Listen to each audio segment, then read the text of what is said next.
જય મામાદેવ। કેમ છો બાળકો? મજામાં ને? તો બાળકો આજે આપણે આસપાસની બુકમાંથી પાઠ 7 રિયાની ટ્રેન મોડી પડી। તો આપણે પાઠ 6 માં આપણે અભ્યાસ કરતા હતા કે રિયા છે એ ટ્રેનની મુસાફરી કરતી હતી અને તે પોતાના મામાને ઘરે તેનું ફેમિલી છે એ જતું હતું। તો હવે પાઠ 7 માં રિયાની ટ્રેન મોડી પડી એટલે કે 29મી મે સવારના 5 વાગ્યા છે અને રિયા છે એ ટ્રેનમાં બેઠી હોય છે એટલે તે જાગી જાય છે। એટલે જાગી જાય છે એટલે જોવે છે કે આ કયું સ્ટેશન આવે છે। તો બારીએથી જોઈને જુએ છે તો કે વડોદરા જંકશન લખેલું હોય છે।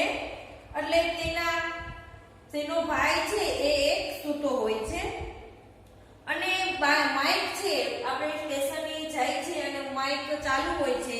માઇકમાં અવાજ આવતા હોય છે કે વડોદરાથી સુરત, વલસાડ, વાપી, મુંબઈ તરફ જવા વાળી ટ્રેન છે એ 2 કલાક મોડી છે। એટલે તેના પપ્પાએ કહ્યું કે ચલો હવે આપણે બધા બ્રશ કરી લઈએ અને ચા નાસ્તો છે એ કરી લઈએ। એટલે તેના મમ્મીએ સવારમાં નાસ્તામાં થેપલા છે, બિસ્કિટ છે, ખાખરા છે એ કાઢી રાખ્યું અને બધા છે વ્યવસ્થિત પોતાનો નાસ્તો છે એ કરે છે। એટલે સવારના 5 વાગ્યાથી થોડુંક આગળ જઈએ એકાદ કલાક જેવું થાય એટલે કે 2 કલાક થાય એટલે કે 7 વાગે 2 કલાક મોડી હોય છે ટ્રેન એટલે સવારના 5 થી સવારના 7 વાગી જાય। તો તેના પપ્પાએ એમને ટિકિટ બારી, ટિકિટ ચેકર, રૂમ, પ્રતીક્ષા ખંડ, પાર્સલ રૂમ, ટોયલેટ, બાથરૂમ, પીવાની પાણીની સુવિધા, ચા નાસ્તાની કેન્ટીન જેવી સુવિધાઓ છે એ સ્થળો બધા બતાવ્યા।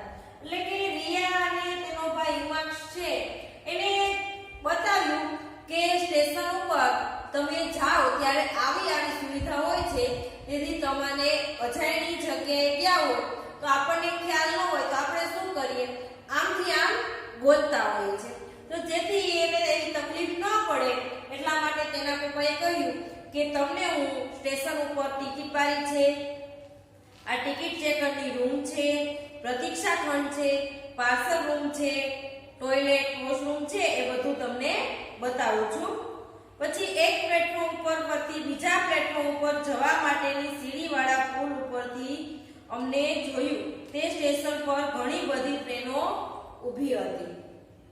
એટલે આપણને બધાને ખ્યાલ છે કે રેલવે માર્ગ હોય છે ત્યાંથી આ એક સાઈડથી બીજી સાઈડ જવા માટે બંને બાજુએ છે સીડીથી ચડવા અને ઉતરવાનો માર્ગ હોય છે। ઉપર પુલ બનાવેલો હોય છે અને નીચે છે તે ટ્રેન જતી હોય છે। તે રિયાના પપ્પાએ છે બધાને બતાવ્યું અને કર્મચારી હોય છે રેલવેના કર્મચારી હોય છે એ પાઇપ વડે ટ્રેનના ડબ્બાને પાણી ભરતા અને ટ્રેનની સફાઈ કરતા જોયા। તો કે ટ્રેનની પણ સાફ સફાઈ રાખતા હોય છે। ટ્રેનના કામદારો હોય છે એ પણ તેની સાફ સફાઈ છે એ નિયમિત કરતા હોય છે એટલે તે પાણીથી સાફ કરતા હતા। સ્ટેશન પર ફરવાના સમય ક્યારે પસાર થઈ ગયો હવે આ બધું જોવામાં અને બતાવતા હતા એના પપ્પા એટલે ક્યારે 2 કલાક જતી રહી એ રિયાને ખબર પડી નહીં। આપણને બધાને પણ ખ્યાલ છે જો એક જગ્યાએ આપણે બેઠા રહીએ તો આપણને એ જગ્યા છે કંટાળાજનક લાગે અથવા તો આપણો ટાઈમ જતો નથી એવું આપણને લાગે।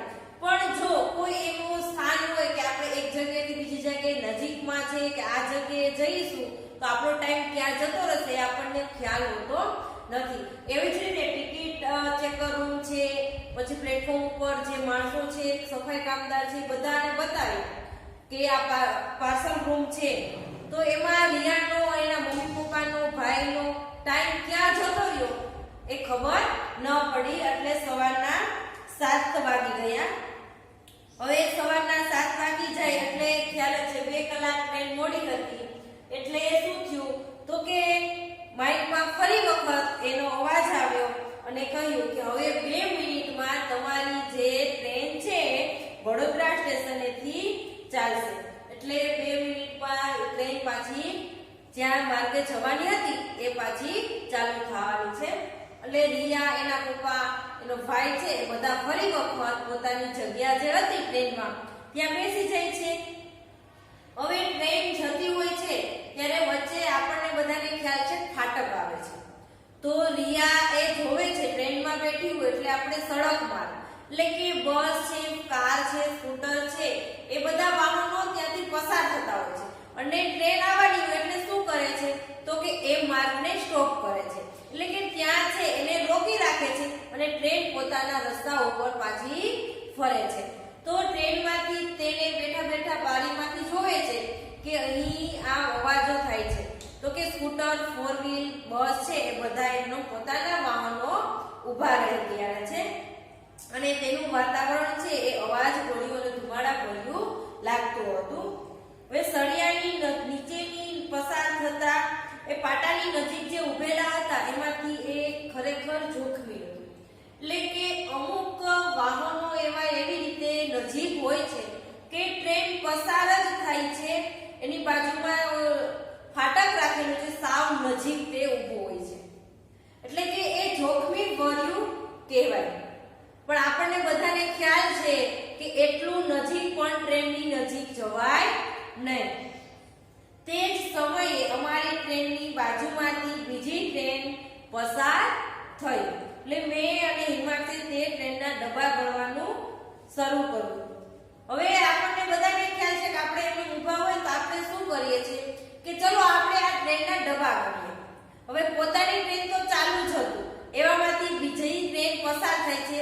બંને ટ્રેન ચાલુ હોય છે અને હિમાક્ષુ અને રિયા છે એ ટ્રેનના ડબ્બા બીજી ટ્રેનના ડબ્બા ગણે છે. પરંતુ બંને ટ્રેન એટલી સ્પીડથી ચાલતી હોય છે જેથી કરીને રિયાને અને હિમાક્ષુને એ ટ્રેનના ડબ્બા છે એ ગણી શકાતા નથી.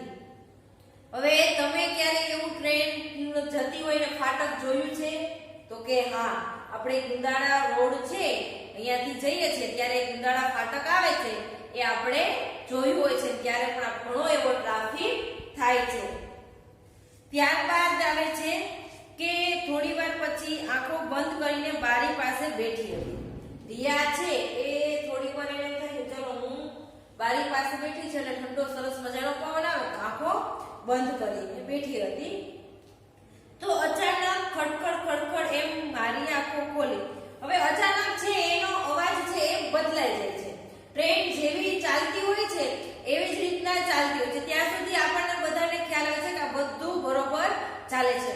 પણ જેવો ટ્રેન છે કે બસ છે કે બાઇકનો અવાજ ચેન્જ થાય તો આપણને બધાને શું થાય કે અવાજ કેમ ચેન્જ થઈ ગયો એટલે આપણે ઝબકીને જાગી જાય છે. એવી જ રીતે રિયા છે એ જાગી જાય છે અને એ જુએ છે તો કે એક નદી ઉપરનો જે મોટી એવી નદી છે એના ઉપરનો જે પુલ હોય છે ત્યાંથી પોતાની ટ્રેન છે એ ચાલે છે. અને એ નદી કઈ હતી તો કે ગુજરાતની સૌથી મોટી નદી એટલે કે નર્મદા નદીની જે પુલ છે ત્યાંથી પોતાની ટ્રેન છે એ ચાલતી હતી. એટલે હવે એના પપ્પા શું કહે છે કે તમે જ્યારે સૂતા હતા ત્યારે જ ઘણી બધી નદી છે એ પસાર થઈ ગઈ હતી. શું કહે છે કે તમે જ્યારે સૂતા હતા ત્યારે ઘણી બધી એ પસાર થઈ ગઈ હતી. હવે કહે છે કે તમને ગોલ્ડન બ્રિજ અહીંથી જે પહેલો પુલ દેખાય છે ટ્રેનમાં બેઠા હોય છે એટલે જાગી જાય છે. પછી એના પપ્પા બતાવે છે કે અહીંથી તમને જે ઓલો દૂરનો જે પુલ દેખાય છે એ કયો પુલ છે તો કે ગોલ્ડન બ્રિજ પુલ છે. તેને ગોલ્ડન બ્રિજ કહેવામાં આવે છે અને તે નર્મદા નદી પર નવો બાંધેલો પુલ છે. નર્મદા નદી ઉપર નવો બાંધેલો પુલ એટલે કે ગોલ્ડન બ્રિજ અને જે ભારતના સૌથી મોટા કેબલ બ્રિજ તરીકે ઓળખાય છે. ગોલ્ડન બ્રિજ છે નર્મદા નદી ઉપર બાંધેલો ગોલ્ડન બ્રિજ એ ભારતના સૌથી કેબલ બ્રિજ તરીકે ઓળખાય છે. કે ઉનાળો હોવા છતાં એ નદીમાં પાણી ખૂબ જ હતું. નર્મદા નદી છે એ ફૂલ ભરેલી હતી. એટલે કેટલાક માછીમારો છે એ નાવડીમાં માછલા પકડવા જાળ પાથરીને બેઠેલા જોયા. પુલ લાંબો હોવાથી આ બધું જોવાની ખૂબ જ મજા આવી. નર્મદા નદીનો જે પુલ છે એ લાંબો હોવાથી રિયાને એ બધું જોવાની ખૂબ જ મજા આવે છે. એટલે એના પપ્પા કહે છે તમે જ્યારે રાતે સૂતા હતા ત્યારે આપણી ટ્રેન છે એ સાબરમતી, વાત્રક, મહીસાગર અને વિશ્વામિત્રી જેવી મોટી નદીના પુલ ઉપરથી આપણી ટ્રેન છે એ પસાર થઈ હતી. હવે કહે છે કે તમે હવે જાગી ગયા છો તો કે આગળ સુરત પાસે તાપી નદીનો પુલ આવશે એ જોવાનું ચૂકતા નહીં. શું કહે છે કે આ બધી તો જે સાબરમતી છે, વિશ્વામિત્ર છે, મહીસાગર છે એ બધે પુલ જે નદી હતી એ તો તમે જોઈ નથી. શા માટે? તો કે તમે સૂતા હતા. તો હવે તમે જાગી ગયા છો તો કે સુરતની તાપી નદી છે એ પુલ તમે જોવાનું ચૂકતા નહીં. હવે એ બધા બારીએથી બધા દ્રશ્યો જોવે છે તો કે એમાં ખૂબ જ મજા આવે છે કે નદી કિનારાના વિસ્તારમાં લીલાછમ પાકવાળા વિસ્તારો જોવા મળે છે. કેટલાક ખેતરોમાં કેળાની ખેતી પણ જોવા મળી. હવે આપણે આ સાઈડ કેળાની ખેતી જોવા મળતી નથી એટલે એ રિયાને એ કેળાની ખેતી જોવી ખૂબ જ ગમે છે. ચારે બાજુ લીલાછમ વૃક્ષો જોવા મળે છે. પવન પણ ખૂબ જ ઠંડો હતો. એટલે કે હરિયાળી વાતાવરણ હોય અને ત્યારે પવન છે એ સરસ મજાનો આપણને ઠંડો ઠંડો પવન આવતો હોય એવું લાગે છે. આવી ઠંડી હવાનો અનુભવ મને ક્યારેય ગાંધીધામમાં થયો નથી. એટલે ગાંધીધામમાં છે એ વધારે અવાજવાળું કે ધુમાડાવાળું વાતાવરણ હોય તો આપણને હંમેશા ગરમી જ થતી હોય છે. પણ જો નદી છે કે વૃક્ષો વધારે હોય તો એ બાજુ આપણને ઠંડી હવાનો અહેસાસ થાય છે. અમે બહારનું વાતાવરણ જોવામાં એટલા બધા મશગુલ હતા કે મમ્મીના મોબાઈલ પર મામાનો ફોન આવે. હવે એ બધા બારી એવું સરસ મજાનું વાતાવરણ જોતા હતા તો એવામાં એના મમ્મીની ફોનની રિંગ વાગે છે અને એ એના મામાનો ફોન હોય છે. એટલે કે એના મમ્મીના ભાઈનો ફોન હોય છે અને રિયાના મામાનો ફોન હોય છે. એટલે કહે છે કે રેલવે સ્ટેશને તમારી જે છે એ 8:25ની ટ્રેન હતી.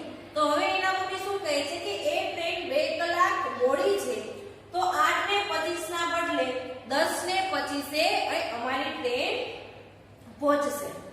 શું કહે છે? એટલે એના ભાઈ છે એ તેને લેવા આવવાના.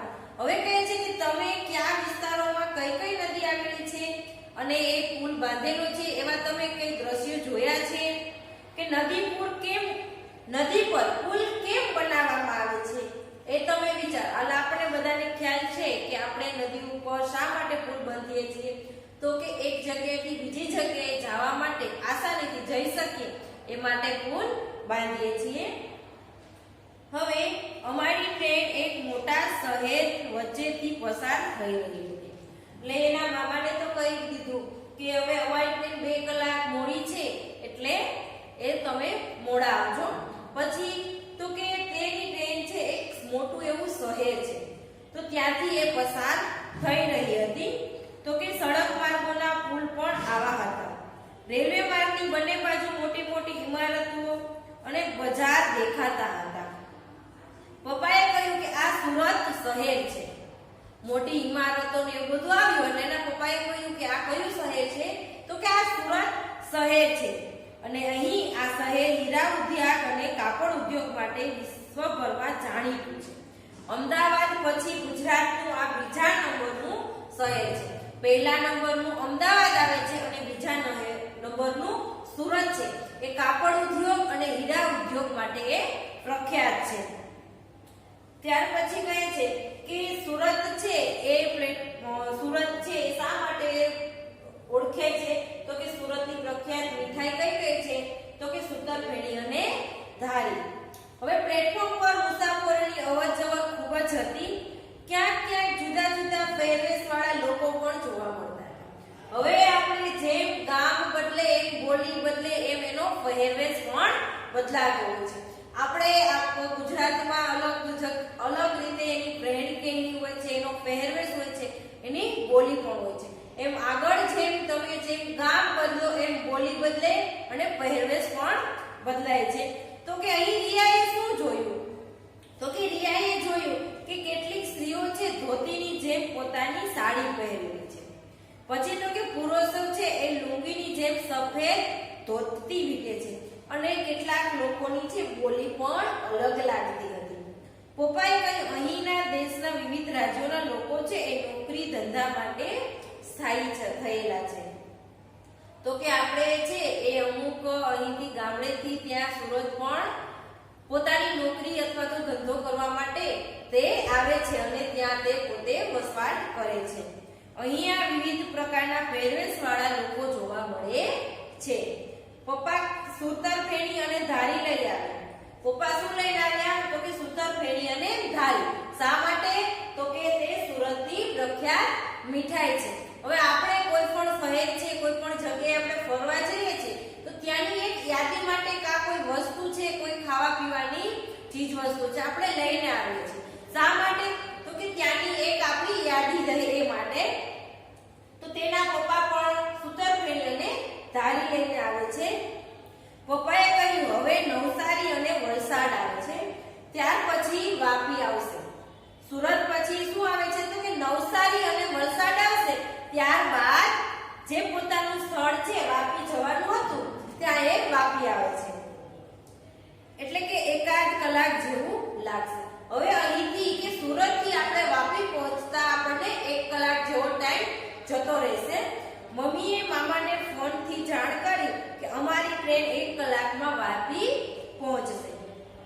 હવે વલસાડ અમારી ટ્રેન ઉપડી અને અમારો સામાન વ્યવસ્થિત કરી દીધો.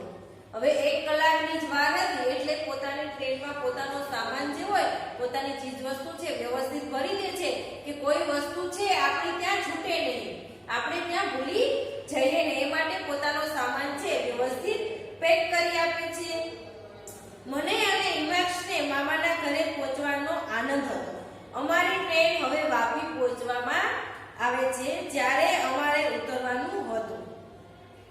મામાનો ફોન પણ આવી ગયો કે તેઓ અમને લેવા માટે સ્ટેશને પહોંચી ગયા છે અને અમારી મુસાફરી લાંબી હતી એ મીમાંસને ખૂબ મજા આવી. પોતાની મુસાફરી છે એ ખૂબ જ લાંબી હતી એ અમને બધાને ખૂબ જ આનંદ થયો અને એને બધાને જોવાની ખૂબ જ મજા આવી. હવે રિયા છે એ પોતાની ડાયરી લઈ ગઈ હતી. એને ટ્રેનમાં જે અમુક નોંધ કરી એ હવે શું કરે છે? તો કે હવે પોતાની ડાયરી છે એ બેગમાં મૂકી દે છે અને લખવાનું બંધ કરી દે છે. જેટલું કંઈ પણ યાદ આવશે એ બધું ક્યાં લખશે હવે? તો કે મામાના ઘરે પહોંચી જશે. પછી નિરાંતે પોતાની ડાયરીમાં ફરી વખત લખવાનું સ્ટાર્ટ કરશે. તો હજી તો રિયા છે પોતાના મામાના ઘરે પહોંચી છે. ત્યાર પછી મામાના ઘરે એ શું કરે છે એ આપણે નેક્સ્ટ પાર્ટમાં જોઈશું. Thank you.